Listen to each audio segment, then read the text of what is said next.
Welcome down to my 9-foot homemade oak bar. Pour yourself a cold one. You are listening to Bucks in the Basement. My name's Chris, and Craig here is the biggest Pirates fan you'll ever meet. Let's talk Pirates baseball now. Welcome to Bucks in the Basement. Now I see the changes in this town. They change, they say one thing, but then the next day it's different. They change, but they don't know what they want. All they do is change.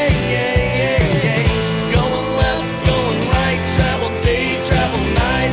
That's where we'll go. No excuses, no goodbyes, no one cries, no one lies. We'll never know.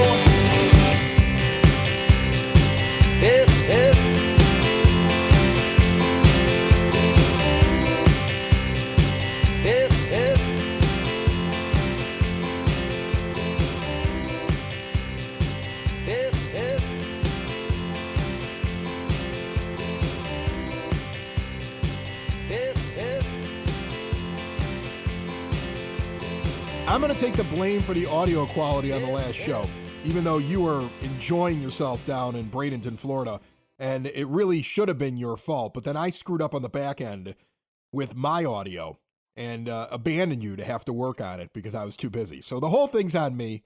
I apologize. I'm an ass. How are you, Craig? No, man, it's definitely not on you. The one thing that I kept on asking people down in Bradenton, people that live there, players that were down there, what's the cell phone and Wi-Fi quality like down here? And they're like, I don't know who's in charge of it, but they're like, it's absolutely terrible. I mean, I'm sitting like next to the router and still was freezing the entire time. So if anybody listens to it, and Chris was pretty much It's brutal. the entire second half of the episode, that's because Chris probably didn't know when I was talking, when I wasn't talking, because my lips weren't moving. It was goofy, man. Yeah, I would just skip that show. There's a lot of stuff that you may have talked about in that show we might circle back to because you were there. I mean, you were there from morning until late afternoon on the field, watching the players, looking at the prospects, talking to people, gathering information. You were putting in the work. You were not somebody that was down there having a beer, sleeping late, showing up for an hour and a half and then hoping to glean information off of other people. You were more the person that was right there in the trenches, learning everything about what was going on, and that's why I commend you, and that's why I think when people check out Bucks in the Basement, they get good information from Craig. I don't know what I want to get into first, though. I'd like to get into the acquisitions, because I dig the Michael A. Taylor signing. I could say some interesting things about Domingo German, but both of them are a filled need that makes sense for a team that is restricted by a cheap owner. When you have to dumpster dive, you have to take a chance on Domingo German. When you have to dumpster dive, you wait until pretty much the end of spring training until you're the best option for a Michael A. Taylor. And maybe we start with him because I think he is getting overvalued a little bit by people who will say, really good defensively, look at these numbers here, and I'm going to take his average from a couple years ago and pair it with the home runs from last year, and then look at his defense in his prime, and that's what we got. And that's not what you have. I do think it's possible you'll get the power because for a guy to let his average drop like he did last year, but add home runs, that indicates to me that he changed something in his approach. So you may get that. I'm more excited, though, about a professional baseball player standing in center field, putting Brian Reynolds in right, where I think he's better suited, moving Jack Sawinski to left, where he's better suited. It takes your entire outfield, and by adding him makes it a better outfield defensively. And you have a guy who's a pro, and I think that we've said this many times. Professional baseball players should be on the roster in the starting nine, and these other guys that are trying to make the team, these prospects, have to find a way to fight their way in there. And I like the fact that he's on the team because of that. I agree with you, Chris. I mean, the two things that I went to, I mean, I know there's stuff out there about his like outs above average and stuff from last season. I also looked at the defensive runs saved as well. And you see like a huge bump in 2021. That would be the year that he won the Gold Glove. 19 defensive runs saved. 2022, 19 defensive run saves, both times in Kansas City. Last year, the outs above average was still a top 10 center fielder in Major League Baseball. Defensive run save was down to about five. Still, a very solid, it's an upgrade over, anybody that we were going to put in that position or platoon in that position. We saw his OPS, jump up above 700. The more of the things was that I think it was like 90 OPS plus in 2022 and then like 94 in 2023. Definitely did add some power. He was interviewed on the broadcast a couple days ago and did discuss a little bit about discovering some power. And they never will call it selling out for power. They'll always say I discovered some power. I mean, in essence, a guy who for his career strikes out around 30% of the time, has gone as high as I think like 33, 34, never really walks above 7, 8%. You're going to have some frustrating times with him at the plate. Will be a more than serviceable, will be a good, bordering on great, not the elite glove that we've maybe seen in the past, but the potential is there for all of that. What this basically means is that kind of that right field battle that was going on. The Pirates had acquired Edward Olivares in the offseason from the Royals for a lottery ticket because they were trying to clear some 40-man space. I mean, Olivares had a good season in Kansas City. It's nothing to slouch about, but kind of seems to be off of a little bit of a slow start here. Joshua Palacios dealing with a lower body injury and then succumbing to the flu that has been finding its way around Pirate City and Bradenton amongst the players. Who knows if he's going to be geared up enough to even, start off of the IL to begin the season. You have Billy McKinney, farmhand from the Yankees, once again acquired. I think that one was for international bonus pool space. They could sign a catcher. Has had a really good spring training as a guy that can move all over the outfield. I could maybe see him kind of finding a spot. It was weird that they brought Kanan Smith and Jigba back. But it in essence, it would be a guy fighting for the fourth or fifth outfield spot because I believe Connor Joe will still be getting some time out there.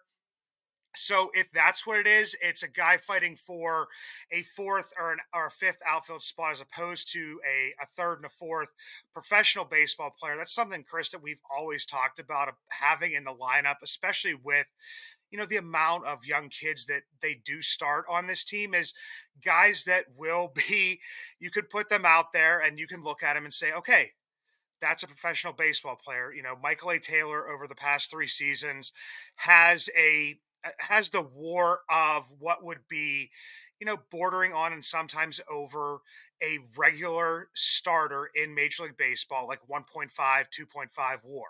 So, yeah, I mean, good signing makes the team better. That's what you want to see happen. Yeah, I don't think there's much else to say about that. I was a little bit down on it when we were talking about beforehand, but as I got talking, I'm like, you know what? I kind of like this move. Well, it's a interesting move too because they got him at $4 million.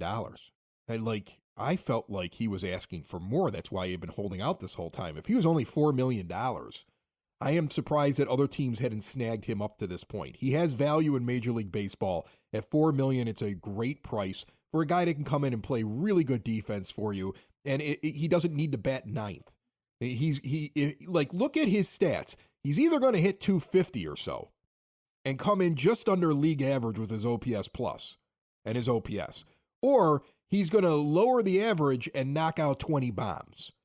And there's a spot in the lineup. I mean, not up at the top of it, but there's a spot in the lineup for a guy like that when he provides defense. Now let's talk about German, because this is some tricky stuff here. And I kind of want to preface this a little bit so you understand where I'm coming from while I'm talking about it. Because I think whenever you're talking about a guy who has a history like Domingo German, who, has clearly some issues with alcoholism, and it just seems that way, looking at his rap sheet and the stories and all these issues, and then a domestic violence issue. If I say anything positive about him, somebody's going to get angry. So I want to preface this with the idea that if you haven't been paying attention to the show, I'm currently in the middle of a divorce here. because of a domestic violence issue that happened in my house while I was not here. And there's alcohol involved in it. There's all these issues. And for the safety of the children, I went through this divorce. I'm going through this divorce, and I have all of them living with me. They're all with dad. In fact, only recently, with restrictions placed on the whole thing by the court, have they even had any regular visitation with mom. Okay? And the hope is, as somebody who was married to her for 2 decades, that she gets herself right, that they can have a good relationship with mom, and that everybody stays safe. So as I talk about this, I want you to understand, I am somebody in a household that has dealt with a lot of the issues surrounding Domingo German. And I'm also one of those people, though, knowing all of that, that believes that you don't just tell somebody they can't work because of the issue. That if the Pirates are willing to make sure that he is going to be getting the help he needs, it is a disease. If they are going to sit there and say, okay, here's your contract, we want you to stay sober, we don't want you causing any trouble. I mean, personally, I think bringing this guy on, especially if he makes the major league roster, there's got to be a guy that's with him at all times. You almost need a handler, like a translator, that's with the guy, okay? Because he's one slip up away from a major incident that's gonna all of a sudden be in your clubhouse or affect your team or affect him, and he's gone. If you really want him around, you want him pitching, then you gotta watch him, unfortunately. And this is the kind of player that most teams don't take a chance on because they can afford to go out and get the pitcher that Ben Cherington needs. If you're not happy with German being on the team, look at Bob Nutting. Because if Bob Nutting's spending enough money, if he's giving the budget to his general manager he should be giving, his general manager doesn't have to take this kind of a risk. And again, I'm not excusing anything that German did, okay? And like he's got some serious issues that need to be looked at, okay? And I don't know exactly what happened that night with his wife, and I have no, because we weren't there. She seems to be supportive of him. Everybody seems to want to give him another chance. And this is going to be something the Pirates are going to have to watch throughout the year with him, especially if he ends up on their 26-man roster. It is an extra headache that the Pirates must have to get a really good pitcher if he's sober and on. I mean, this is a good pitcher. This is a guy who could, if he's sober, healthy, and ready to go, is in the top end of your rotation because he's shown that ability.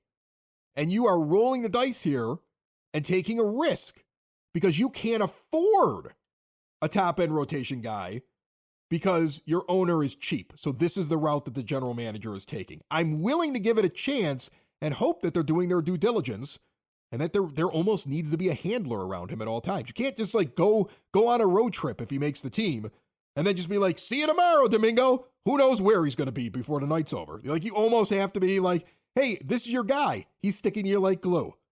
Welcome back to the majors. Yeah, because the one thing that I did read on this, Chris, was that John Parado did a nice article on this. Addressed all of the issues, and also spoke with some of his former teammates, coaches, different stuff.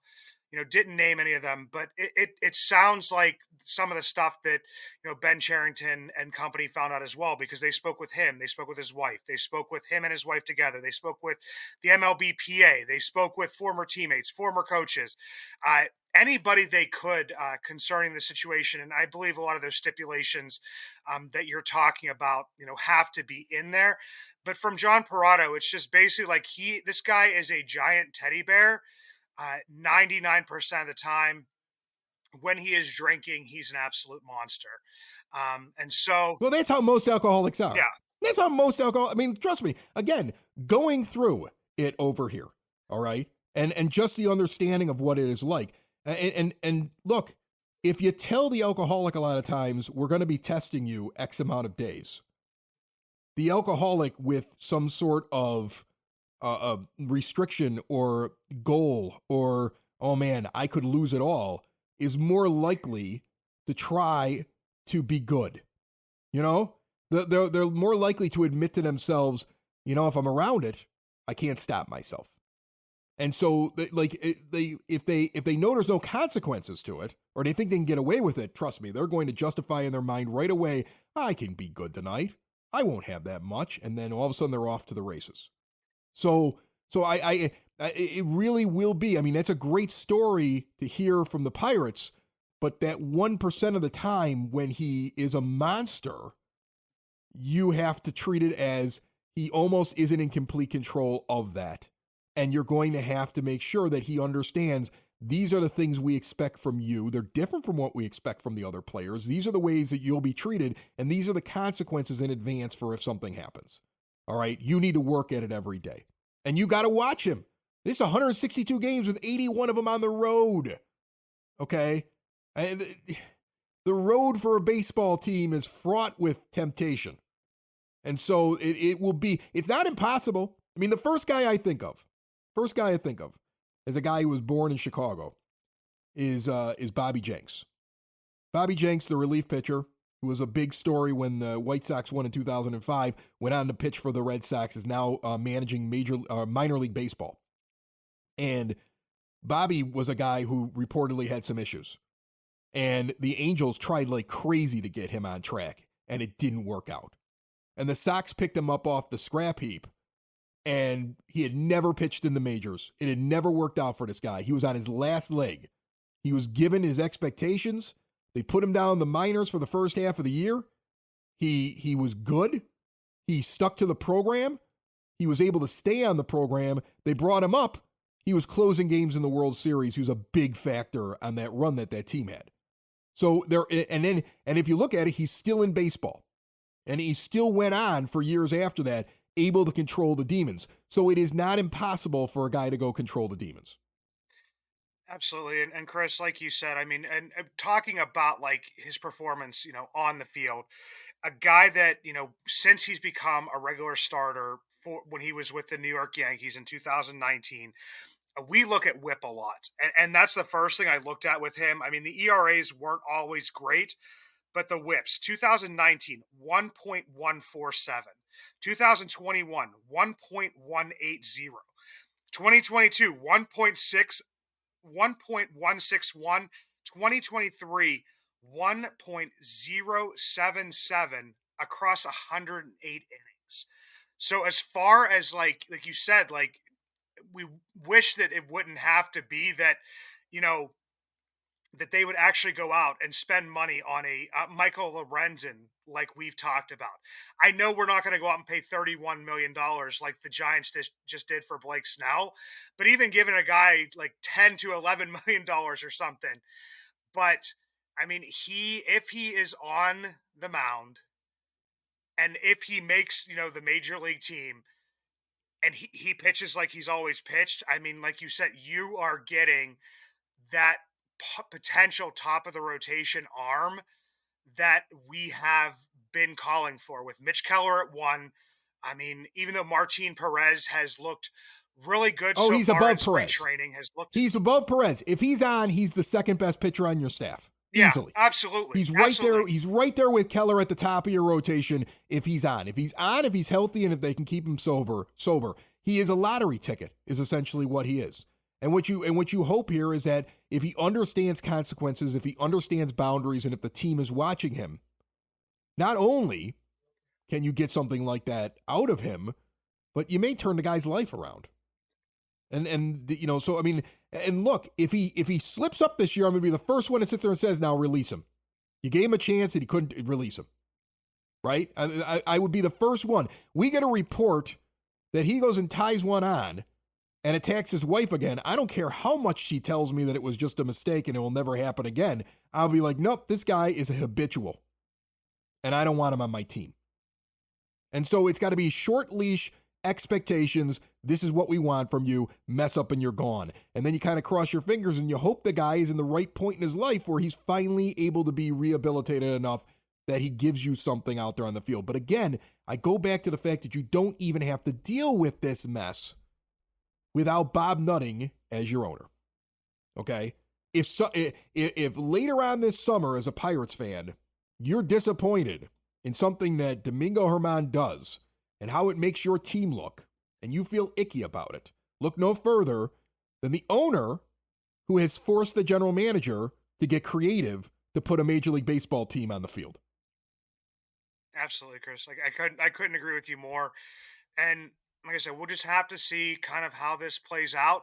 I mean, at this point in time, I mean, anybody that they sign right now, it would be tough for them to, kind of get their workload up to be able to, jump right into the starting rotation. The Pirates also signed Eric Lauer, I believe, since we've recorded, and he's another guy, on a minor league deal. Some of these guys that, you know, would have more than likely gotten major league deals had they signed earlier, and whatever reasons there would be for any of that.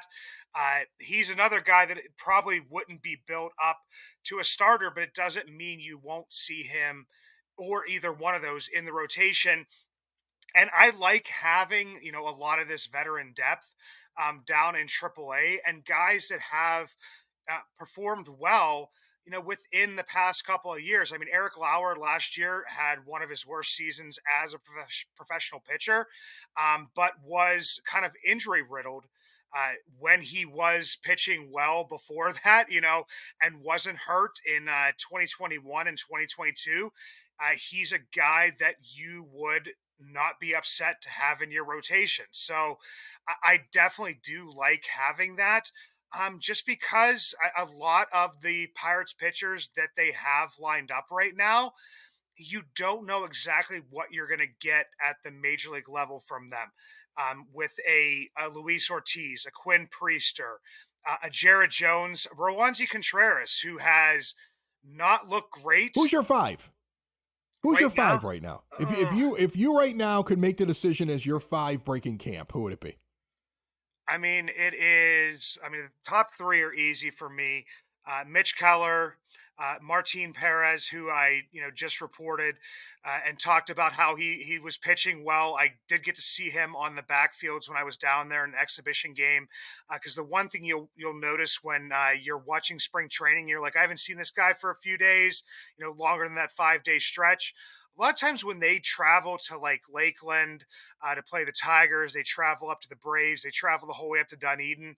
A lot of the regulars don't travel. They'll play a backfields game and they're playing against, professional players. So Martin Perez went out there and threw about 75 pitches in an exhibition game. Still looked good there, has looked good when you've seen him on TV or at least on the radio. Marco Gonzalez, health is going to be a big thing for him. He's your three. The four right now, 4 and 5. I mean, I say Luis Ortiz. Luis Ortiz, as much trouble as he had last year, and struggled through and got sent down to the minors. Of the three guys, Quinn Priester, Luis Ortiz, and Rowanzi Contreras, who struggled last year, I felt like Luis Ortiz always looked at the best with stuff. Priester's had a good spring training, performed pretty well in AAA last year, got shelled in the majors. So for me, it's kind of between him and Jared Jones, and I'm having like a hard time making a decision on that. I mean, I know a lot of people's minds are already made up because Jared Jones has 11 innings.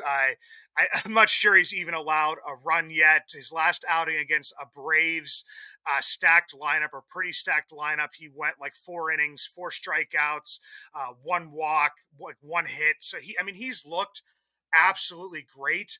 I did look back at his time in AAA last year. I looked at that stuff on minor league news and brews. I did a whole episode, Chris, on his games during when they had the automated balls and strikes in and when they didn't.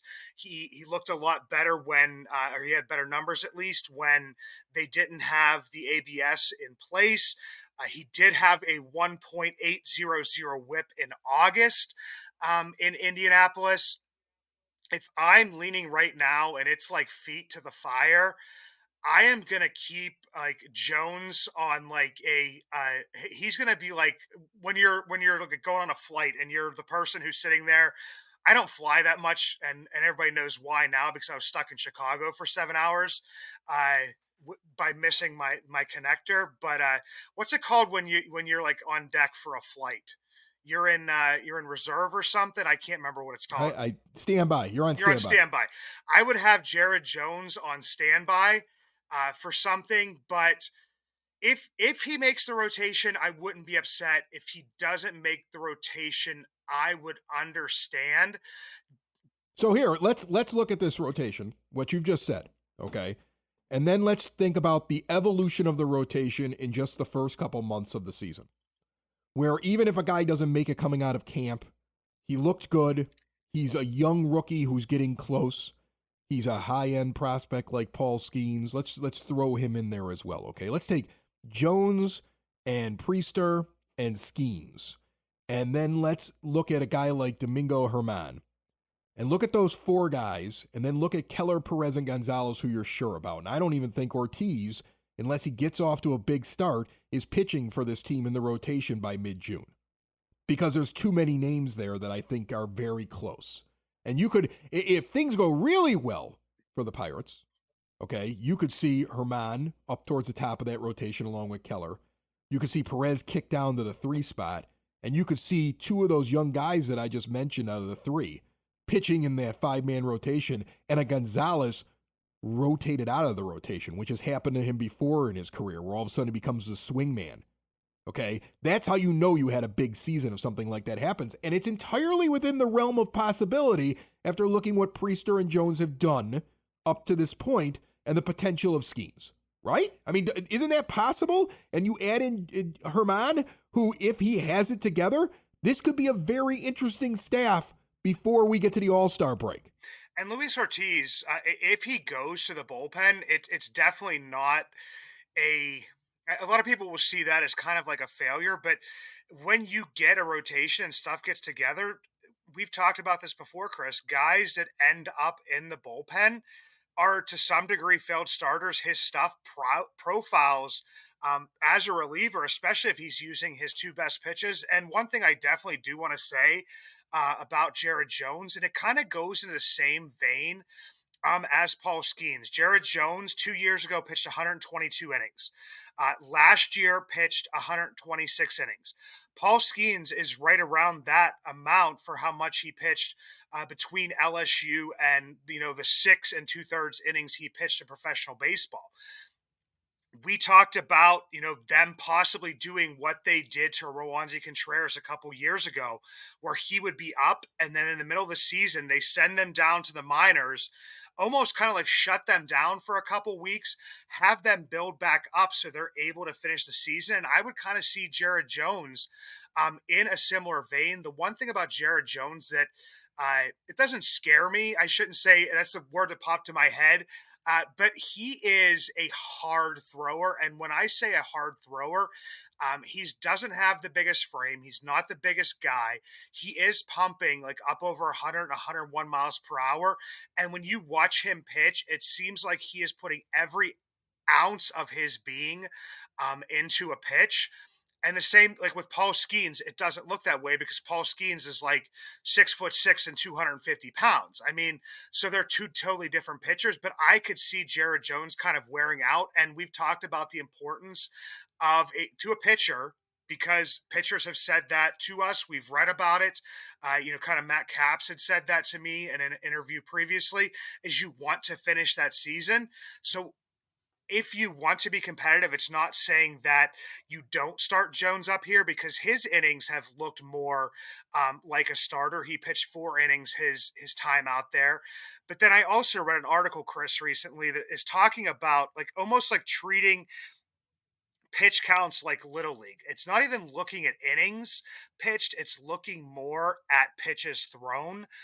And we are seeing guys build up, like we see a Marco Gonzalez, Martin Perez, Mitch Keller throwing up over 50 pitches in an outing, Jared Jones going up over. So they are building him up and they're giving him that chance. I just the big thing for me is a lot of people say, and have just kind of thrown it out and said, if he doesn't perform well, you can just kind of send him back down. And that worked for Grayson Rodriguez last year. But we also saw, Mitch Keller come up and then get sent back down and not be able to, and gets bring back up and sent back down. And it took him so long. So that's where, like, I don't know. It's not trying to be overly cautious, and it's not saying that it wouldn't work if you, started him out and then if it wasn't going well, send him back down. Like every single player is different and bounces back differently. He could be a Grayson Rodriguez and come back and have a great second half of the year after being sent down. He could be a Mitch Keller, and it could take 3 years for him to figure stuff out. So I would be okay if he was in AAA, but I wouldn't be upset. And I wouldn't be, I don't know if he was in the starting Well, here, rotation. think about this way. What if the decision that Charrington has to make is more along the lines of which one of these young pitchers do I want to start the season with? Which one do I want to slow play in the minors so that when that first young pitcher wears out, the other guy's coming up and taking his place? The idea of looking at that grouping of pitchers that I talked about, these younger guys, and saying, well, one of them's going to help us get off to a good start, and one of them's going to show up later on. Because I can make myself one hell of a pitcher in one of those rotation spots. And maybe two of them are up in the back end. One of them's here and it starts. That guy slowly gets shut down or needs a break or something like that. But that's when the next two are ready. Because I'm going to have an injury and I'm going to have to. I mean, I think your pitching staff will look very different at the back end of this year. And if it's played correctly, and if this team can actually kind of get off to a start like we saw at the beginning of last year, it's going to mean a lot more because they're going to be in a race. Okay? And that's what the whole goal is here, right? The whole goal is to be in a race. And they now have, in my opinion, looking at the fact of how Priester's pitching, how Jones pitched, knowing that Skeens could probably be here, it's possible during the year, okay? And adding Herman and wondering to yourself, if this guy can stay on track, what could he be? There's a little bit of depth now. Even with Lauer, there's a little bit of depth now. There's some arms that are sitting down there. They're gearing up for the idea of we're going to start the season with this group and we're going to end the season with this other group. And it works out really well if the rest of the team clicks. They should have enough arms and enough ammunition to make a run at the postseason. Yeah, and we're definitely going to have to talk about fielding, and we talked about the outfield a little bit, but a lot of pitching focus here. But in essence, like, pitching kind of leads the team, because a lot of people will talk about like where we were offensively in April last year. I mean, look at the number of quality starts that they were getting like in a row. So I mean, the pitching kind of like it's like the catalyst and can be something that carries you over the edge. If you're not pitching well, man, it can get ugly pretty quick. Listen, chicks dig the long ball, but pitching and defense wins championships. Remember that. I don't know who said that first. It's probably just my dad after a couple of beers. But it was wise. It was very, very wise.